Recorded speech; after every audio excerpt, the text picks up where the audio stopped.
Now let's get to the elephant in the room, and that would be the Tea Party. Mm-hmm. When you contrast to the 90s, after Bill Clinton was reelected, before the Monica Right. situation, there seemed to be more deal making. You had welfare, children's health care. Republicans kind of seemed to act differently than they are now. Yeah. And then you saw a few years later, George Bush got elected. So do you think that maybe they should be kind of trying? Well, the difference is the Tea Party. They didn't have that back in the 90s. They didn't have that. And let me tell you, the Tea Party emerged on my watch as national chairman. And I remember hosting a meeting of about 50 Tea Party leaders from around the country at the RNC in about April or May of 2009. And we sat down, and really I wanted to understand what this organic movement was about.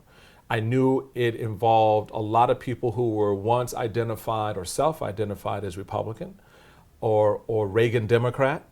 They ran the spectrum of black, white, male, female, young, old.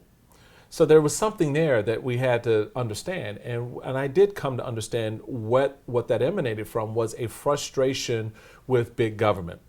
Not in the rhetorical big government sense, but the idea that this government has gotten so big and disconnected from what I'm going through that it no longer understands what's important to me. So I want to get its attention. And that's what the summer of 2009 was all about. When you had those town hall meetings popping up around the country and people were standing there going, I'm not believing a word you're saying. You just showed up because you had to, kind of thing. So that whole movement was about the government being responsive to citizens. And the men and women that I championed and went around the country to help elect, both at the state legislative level, where we won over 700 state legislative seats, first time in the history of the party to that degree. Why? Because we focused on that energy at the grassroots, elevating that energy from the bottom up. And at the congressional level, where we took the House with 62 plus seats. Those individuals came to Washington with one fundamental goal, and that was to draw the line, to say this far and no further.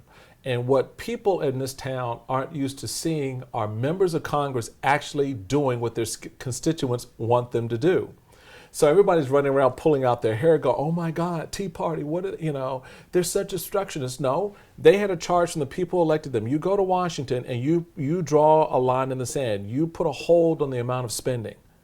And you say no to more spending without some level of contraction, of cutting back, prioritizing. And that's what they've effectively done. Now, a lot of it's gotten disjointed and discolored with a bunch of stuff that has nothing to do with Tea Party. Has kind of been glommed onto it. Some idiot standing there with a Nazi sign. Well, that's Tea Party. No, it's not. That's some idiot with a Nazi sign. But the fact of the matter is, the Tea Party, and you saw the same thing with the Occupy Wall Street. This sort of organic response from everyday folks who just had enough, and. So for the Tea Party members of Congress, they have a very clear charge. We look at it, a lot of people, I don't, but a lot of people look at it as obstruction. Oh my God, they're here to. No, it's really kind of saying, okay, if you want another $700 billion for this program, tell me where you're getting it from. And why is that so unreasonable when you're looking at trillions and trillions of dollars of debt that has to get paid back at some point? Well, brushing aside the economic issues for a second, in Morning Joe, you were actually dumbfounded by their gun background checks filibuster. You said, I don't understand the idea of positioning the party, positioning the leadership against an issue that's 90% in favor. Right. So are some of the things that, senators like Rand Paul, Ted Cruz doing hurting the Republican Party? Right, and see, I would be very clear to separate that from Tea Party. Right. Because that's not an economic issue. Right. The Tea Party has been, if you really understand what its origins are about and what it still speaks to this day, is an economic argument. On issues like guns, where you have this momentum coming out of Sandy Hook tragedy, where the country, unlike any other issue in a long time, 90% issue. I mean, it didn't matter whether you were from rural Texas or New York City, viewed that, yes, it is time that we do something. And for our leadership to largely ignore that, whether in the Democratic Party or Republican Party, to me was just boneheaded. And from a Republican standpoint, given its alliance with the NRA and other organizations of like mind, I saw this as a missed opportunity to change the tone of the conversation. I was actually going to ask you about the Trayvon Martin case, not to get in depth about the case because everyone's got their opinion, but a lot of conservatives in the news media were criticized for kind of saying things that maybe came off as not empathetic towards Trayvon Martin, or only seeing things through George Zimmerman's, the lens of George Zimmerman. Right. And in general, there's been issues with critics saying the conservatives are not communicating well with minorities or Latinos or things like that. Do you think there's been a communications schism? Oh, I think so. I think there's a huge gap between our brain and our mouth, and it's just growing. There's very little connection there that has people understand that in the party, understand that you don't always express what you're thinking without thinking it through. But I think on this particular case, I think those voices out there who saw that the facts did not warrant any other result but the one the jury delivered, it's fine. And that's where you stop.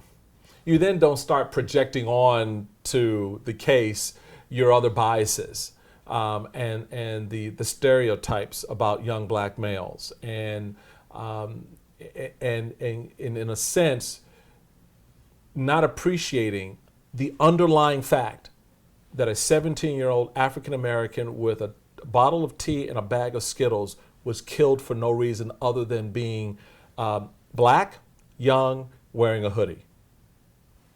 And you think that's what happened? I think that's what happened. Definitely profiled. Now, we don't have laws against individuals profiling other individuals. Government, police cannot do that, but individuals do that. And so we have a social agenda that we need to address in that respect of how we view each other and how we prejudge each other. As I tell my young sons, who are both in their early 20s, remember, when you walk outside my house, you're not my son. You are a 24-year-old black male, 6'5", 260 pounds, and that's what people see. A lot of people have made the good point that it's not only African-American fathers who have to talk to their African-American sons, but white families that need to talk to. Absolutely. Because, that's who's doing the profiling. Right, absolutely. It goes both ways, and it has to be a mutual understanding of how we see ourselves as Americans. And what does that mean? Am I a white American or a Hispanic American or a black American, or am I an American? Mm-hmm. And to the extent that we start segregating people into little pockets of culture and identity, and we lose sight of the fact that we all stand under the red, white, and blue and the Star-Spangled Banner, that, in my estimation, continues to perpetuate the level of systemic racism that exists in all communities on all levels, as opposed to helping it dissipate and to get us to a better space. Now, look, people will always find a reason not to like someone or some group of people, but that doesn't have to be your lead pitch. You don't have to lead with that. And I think we still, in many respects, do.